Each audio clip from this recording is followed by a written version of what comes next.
Dunay usa ka estudyante nga mag-take of board nga niduol kanako mingon, Pader, dagay ko pag-ampo, Pader, kanang sure gyud nga makapasar ko sa board. Niingon ko nga, kana yung sure, o Pader, kay mao na akong adlaw-adlaw ampuon hangtod sa akong board exam. Ingon ko nga, wa man siguro pag-ampo nga mahimong sure yun. Wa gyud pag-ampo pod nga mingon nga ginahanglan ipasar ka sa board exam. Dayon niyang conclusion, di ay epektibo ang pag-ampo, Father. Kay wa may sure. Dili pareha day na sa medisina. Nga kung sakit akong ulo, inom jud ko paracetamol. Wa gyud ang sakit sa ulo. Kung kini di ay moinom ko kay sakit akong tiyan, moinom ko og para sa sakit sa tiyan, mawag yun na sakit sa tiyan. Ingko nga dili man na medisina ang pag-ampo o wa man kamuanhi sa ako kay magparesita ka. Niyan himang kasiguro no kay mangayo og advice siya, yes Father, manang wa ko'y ihatag resita.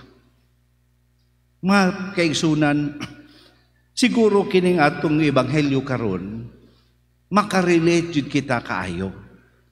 Kay usahay sa atong pagkasigurista nga tao, gusto nato nga tanan natong himuon should be always for the success of what we ask for.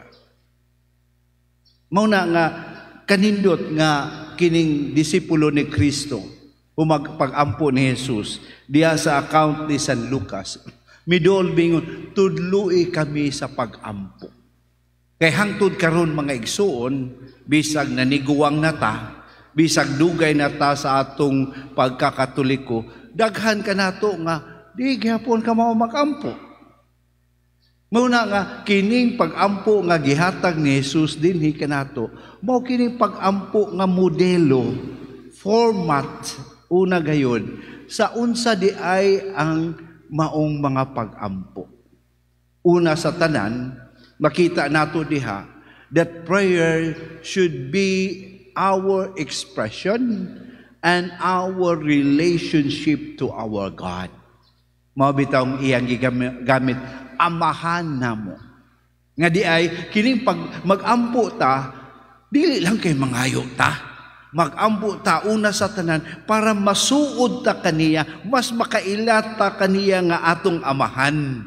Dili lang ang atong Ginoo nga layo, dili lang usa ka Ginoo nga super duper powerful, kundi usa ka Ginoo nga atong amahan nga naminaw ka nato, nibati uban ka nato, ug nagtan-aw ka nato kung unsay pinakamaayo para sa iyang anak.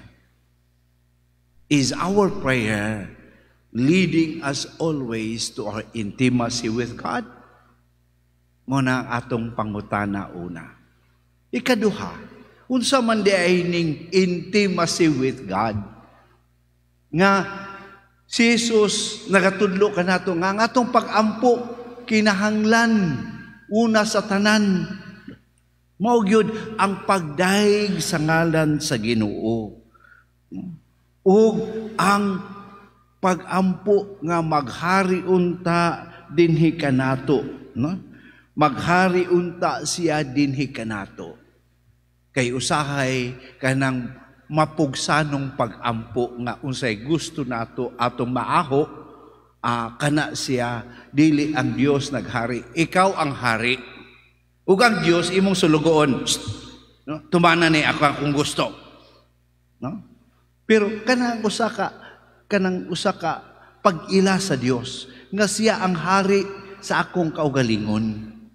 No? Wala ta moduol kaniya tungod kay siya makagagahom ug ato siyang jaming-jamingon sa atong pag-ampo aron mailad nga mosulod sa atong gusto. Ang paghari sa Dios diha kanato. These are the two main things diha sa account ni San Lucas. Pero sa atong pag-ampo, usually, no? Tulo man na. No? Dahil mo ngalan, umbari ka namin mo gyanglian, unyang ikatulo, matuman ang imong pagbuot. Then, humanyana, mingon si Jesus, sa atong mga panginahanglan ang mosunod. No? Nga, ang panginahanglan nga gisulti ni Kristo din sa Ebanghelyo, perting ka concrete, no? Una, no? Ang paghatag sa kalan-un adlaw-adlaw, no? Nga, ikaduha, pasaylo sa mga sala. Ikatulo, unsa man, no? Ug pagpalayo ka nato sa malisud nga tentasyon. Kanindot kung atong i-review mga makaigsunan ang atong pag-ampo nga personal prayer. Nihaom ba din Kaya sa ginaingon na nato, God will be giving us the best. And sometimes the best is not what we ask. That is why naay daghang paagi ang Dios nga makakita unta kanato. Sa unang pagbasa, si Jonas nag-ampo sa Dios. Patya na lang ko Ginoo. Ngano man, kay ang iyang pag-adto sa Nineveh, no, sa pagsangyaw nga maghinulso sila sa mga sala, ang mga katawhan, no, naghinulsol yun sa ilang sala, no, nagsuot og sako og naglubog sa abog. Unya, wa pa'y nahitabo kanila, murag nabati na ni Jonas nga murag dili ko epektibo. Mabitang nihawa ko, wa ko mutuman sa imong pagbuot, no? Kay lisod kaayo. Nya, didto na lang siya sa bungtod, nagtan-aw sa Nineveh ug unsay mahitabo. Pero look how God conversed with Jonah.